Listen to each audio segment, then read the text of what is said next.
Welcome to the Healing from the Inside Out Club. Today is day 1, and with day 1, our challenge is to read Proverbs chapter 1. And I'm going to read it here with you, and we will cover part of it, and I encourage you to add what you learned from this book in the comments below. So don't be afraid to share, and if something stands out or God's told you something different than what I'm reading from this, feel free to share it. This is a group about growing closer through the Word. So Proverbs chapter 1, the Proverbs of Solomon, the son of David, king of Israel. To know wisdom and instruction, to perceive the words of understanding, to receive the instruction of wisdom, justice, judgment, and equity, to give prudence to the simple, to the young man knowledge and discretion. A wise man will hear and increase learning. A man of understanding will attain wise counsel. To understand a proverb and an enigma, the words of the wise and their riddles. The fear of the Lord is the beginning of knowledge, but fools despise wisdom and instruction. My son, hear the instruction of your father, and do not forsake the law of your mother. For they will be a graceful ornament on your head and chains about your neck. My son, if sinners entice you, do not consent. If they say, come with us, let us lie in wait to shed blood. Let us lurk secretly for the innocent without cause. Let us swallow them alive like Sheol, and whole like those who go down to the pit. We shall find all kinds of precious possessions. We shall fill our house with spoil. Cast in your lot among us. Let us all be of one purse. My son, do not walk in the way with them. Keep your foot from their path, for their foot run to evil, and they make haste to shed blood. Surely in vain the net is spread in the sight of any bird, but they lie in wait for their own blood. They lurk secretly for their own lives. So are the ways of everyone who is greedy for gain. It takes away the life of its owners. Wisdom aloud calls outside. She raises her voice in the open squares. She cries out in the chief concourses.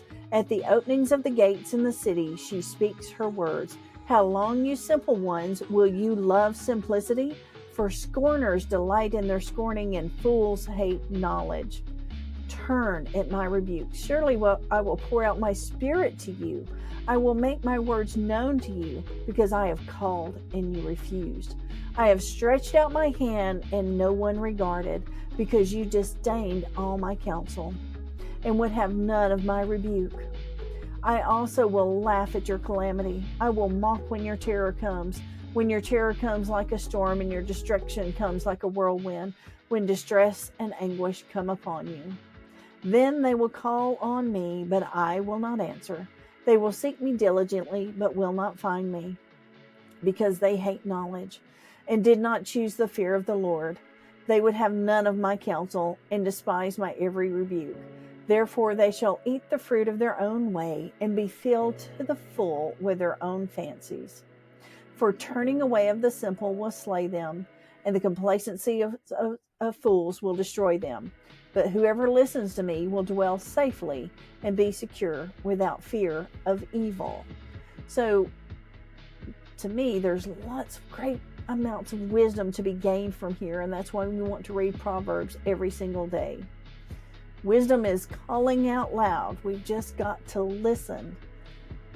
And here it's telling us, if we're not listening, if we're falling in with the wrong crowd, if they're greedy for gain, if they're ready to hurt other people, if they don't care about the consequences of their actions or how their actions affect other people, we should stay far away, far, far away.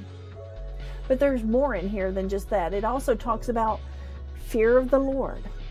Why should we fear God? In fact, I heard somebody say, if I'm supposed to fear God, I don't want no part of him. But if you fear God, you have nothing else to fear. And fear that isn't of the Lord is not from the Lord. I'll say that again. If it's not fear of the Lord, it's not from the Lord, because the devil wants you to fear your bank account balance, and who hasn't feared that at some point? The devil wants you to fear relationships that are going to fall apart, and who hasn't felt that at some point in their life? The devil wants you to fear death. The devil wants you to fear happiness. He wants you to fear everything that's around you. God says, all you really need to fear is me. And in fearing the Lord, it's respecting the Lord, understanding his power, because God alone has the power to send us to heaven or to hell. I'll repeat that again. God alone has the power to send us to heaven or to hell. He is the only one we need to fear. Nothing and no one else can do anything to us in comparison. Yes, other people can hurt you emotionally, physically, and in millions of other ways. And I'm not diminishing the pain that can cause. But eternal pain can be completely avoided when we love the Lord and have a relationship with him and choose salvation over our own flesh and our own desires. So that is the beginning of knowledge. Understanding eternity is the beginning of knowledge. Now, the other thing in here that's really important, and I'm not saying there's not many more, because there are, but the other thing I want to touch on is attaining wise counsel. There's lots of counsel in this world. There's lots of coaches. There's lots of ways to learn. There's lots of different programs. And I was thinking just earlier today, I used to believe if somebody was great at fitness, I didn't care anything else about their life or their lifestyle choices or whatever. If they were great at teaching how to do a workout, I could go learn from them. But ultimately, I learned that I could also learn negative things from them that could take me away from God.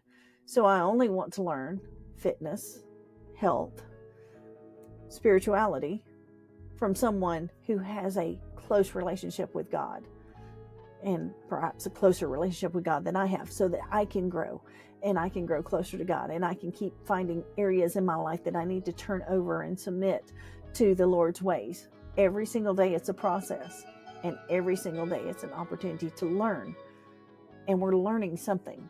So we need to make sure we're learning from someone who is in alignment with the Lord. So that's some of my take on Proverbs chapter 1. Remember to share your thoughts in the comments, and let's have a discussion on this book of the Bible.